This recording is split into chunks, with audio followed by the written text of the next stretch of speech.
The whole problem with our approach to climate change is that it's left-wing. I don't say this facetiously. What I mean is that almost every solution to man-made climate change proposed nowadays is a top-down one rather than a bottom-up one. The assumption, indeed, is that there really is such a thing as a solution, which it is the job of the state to figure out and impose on us from above. Of course, this tendency is not the preserve of the left. You might point out that the Tory government is extremely top-down. The coronavirus bill has given it powers to interfere in nearly every aspect of our personal and private lives. But no serious person could call the Tories right-wing, that is, small c conservative. Conquest's second law of politics says that any organisation not explicitly and constitutionally right-wing will sooner or later become left-wing. This is what has happened to the Tories. Having long since abandoned even the pretence of genuine social and cultural conservatism, it has gone the way of the NHS and the National Trust and the BBC, all of which have succumbed to the Gramscian Long March. You need only observe how surprised people were when Nadine Dorries, who could be called small c conservative, was appointed Secretary of State for Digital, Culture, Media and Sport, which is of course a very left-wing sounding post. If the Tories really were right-wing, this appointment wouldn't have caused the slightest fuss. It would have been expected. To return to my premise, in nothing is the government's left-wing nature so evident as its approach to climate change. It has effectively stolen so much of the Labour Party's response to this so-called crisis, including the language of crisis or emergency, that the Labour Party has been forced into competing with the Tories on degree, not kind. They cannot oppose Boris Johnson's use of the phrase Green Industrial Revolution because they were the ones who imported it from the US. They cannot oppose the concept of net zero, which is again highly analogous to zero COVID, because they got there first when Corbyn was Prime Minister and Mrs May was still coughing her guts up at conference. They cannot oppose the rollout of 600,000 highly inefficient gas pumps because roughly the same policy remains in their own manifesto. They cannot oppose the billions of pounds to be spent phasing out diesel for electric cars and quadrupling offshore wind production because, you guessed it, they do much the same thing. And they certainly don't oppose paying for all this with higher and higher taxes, since when has the left ever opposed higher taxes? The left must of necessity be in favour of big states and big solutions. Without a big state it would be impossible to reappropriate money, meaning your money and my money, as governments have no money of their own and government bonds are hardly comparable to profit margins. Environmentalists have gotten used to seeing conservatism as nothing more than the ideology of free enterprise. Free enterprise is seen as an attack on the Earth's resources. It is seldom recognised that free enterprise is necessary for developing green technology. The left, moreover, confuse rational self-interest with simple greed. Is it any wonder, then, that the left-wing response to climate change involves recourse to radical government programmes, vast, distant and largely unaccountable global bodies such as the UN and the IPCC, and the language of collective effort, indeed the language once again and predictably of revolution?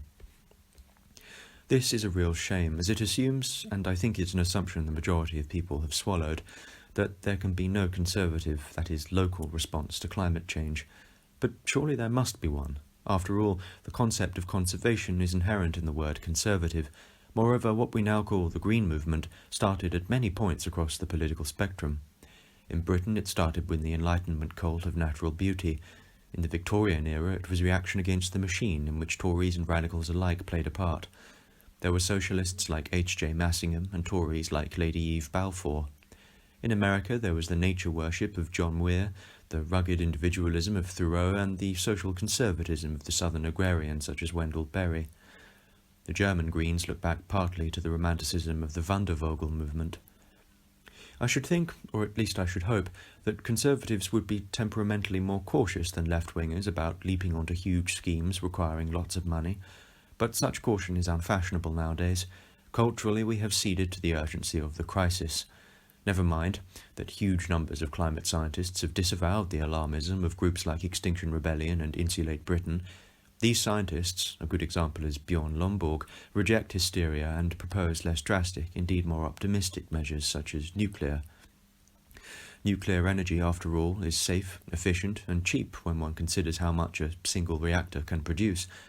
But here again the activists have convinced huge numbers of people that nuclear is dangerous, inefficient and a bad bang for the proverbial buck. If you encounter such a person, ask them how many 2-megawatt wind turbines are required to produce the same amount of energy as one nuclear power plant for 1 year. The answer is 2077. Then ask them if wind stops blowing occasionally. You might ask them too how many people have been killed working on wind turbines. The answer in just 1 year, 2011, was 14. That's already a sixth of the Chernobyl death toll, which is disputed. At any rate, the traditional conservative emphasis on trusteeship, on conservation as opposed to command, on friendship as opposed to the pursuit of a collective cause, lends itself quite naturally to caring for the environment. It's strange that so few environmentalists can see this. The left can call upon a language and a set of concepts unique to itself, chiefly class conflict and the associated teleology. Thanks to the conditions thrown up at the Industrial Revolution, it had a job to do. Unionize, get workers into Parliament, stick up for the poor, by the poor, something that had never been done quite so explicitly, however many relief bills and factory acts the Liberals and Tories were passing. Still, those conditions have more or less passed away, and with them the Labour Party's raison d'être. Their historical base, tired of being called racists and bigots by the new base of metropolitan liberals and student socialists, voted Tory in the last election. Whether they'll get what they want remains to be seen. In the meantime, lovers of schadenfreude are privy to the Labour Party's slow-motion descent into total irrelevance. It was embarrassing to hear the word comrade parroted at their recent conference as though it still referred to anything concrete. To conservatives like myself who don't like the Tories and who do like the environment, we could do worse than turn to our own unique language and set of concepts. The language of beauty, piety and desecration, for instance, is more common on the right than the left. So too is the language of sanctity and its opposite, desecration, compared with the left-wing care v. harm. See Jonathan Haidt's The Righteous Mind. It's easy to see how this language could inform our attitudes to climate change. After all, if you saw your habitat as sacred in some way, you'd be more disposed to care for it yourself, instead of, as it were, offshoring that care to multinational bodies who can tell you what to do about it. These bodies are by their very nature nowhere. But most people desire to live somewhere, and to the extent that they embody a form of local, social knowledge, they do a better job of it than some functionary halfway across the world for whom an English village, town or county is a cell in a spreadsheet. Traditionally, conservatives have also done a much better job than the left in expressing the idea of the moral economy. Because the left tends to see the market as a battleground of competing greeds, the business owner can be nothing but predatory deep down, it neglects the simple fact that Adam Smith was a moralist first and an economist second.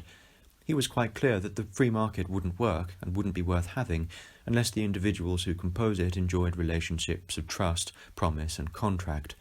In other words, a free market is morally neutral.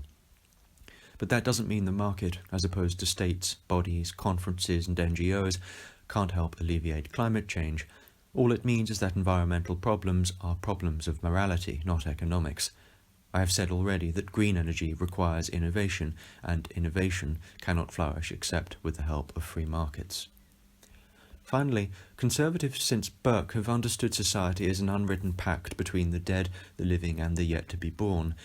It should be equally clear how this understanding can help against climate change, or perhaps I should say how the lack of this understanding might worsen climate change. Doubtless the left has its pantheon of dead saints, but in the main its attitude to generations past and future is one of contempt.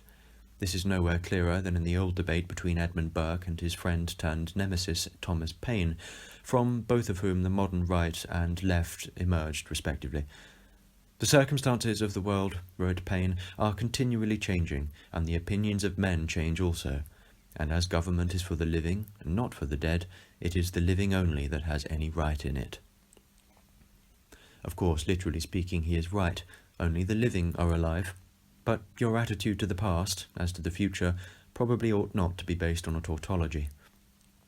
Insofar as conservatives are more apt than the left to venerate their forebears, they are more likely to want to care for all that they inherited from them. It's a short step from there to venerating posterity, which will of course enjoy the privilege of judging you one day.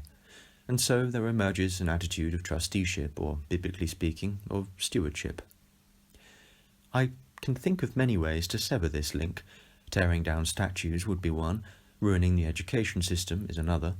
You might also trash the economy in pursuit of unimaginably expensive, and thanks to China and Russia, largely pointless zero-carbon policies, and leave the young and the unborn to foot the bill. If there is going to be a catastrophe, it won't be climate-related. Does anyone really believe Extinction Rebellion when it says that billions will starve to death in a few short years? Well, sadly, yes. Doctors and psychiatrists are reporting that more children than ever are coming to them with symptoms very like those of post-traumatic stress disorder. These include phobias, sleep disorders, cognitive deficits, and feelings of grief and anger. If their fears were justified, so would be the language of impending climate doom. But their fears are not justified. I can't stress enough just how much the activists in league with the media have obscured what responsible scientists are actually saying. And what they are actually saying is that while the problem is serious, it is at any rate far less serious than Armageddon, and can, with the right technologies, be lived with. It follows that these children are the victims of a kind of child abuse. No, the real catastrophe for Britain will come sooner than we think. It will come this winter, when the sun stops shining and the wind does that annoying thing in which it stops being wind. Holland, Sweden, Norway, and Russia will, quite rightly, prefer to keep for itself the energy it has been sending us and upon which we increasingly rely. Our own gas reserves are almost gone. We've destroyed our last coal-fired power stations. Our meagre nuclear capacity is wearing thin. When we do build nuclear stations, we give the on and off switch to the Communist Party of China. And in response, our allegedly conservative Prime Minister throws billions at the very green policies that have helped create this impending disaster. Speaking for myself, I don't think Boris Johnson's boisterous jolliness will be much of a consolation as we sink a third world giggling into the sea. Conquest's first law says that everyone is conservative about what he knows best. All we can hope for, then, is that ordinary people claim to know best, which, compared at least with Boris Johnson and St. Greta Thunberg, we undoubtedly do.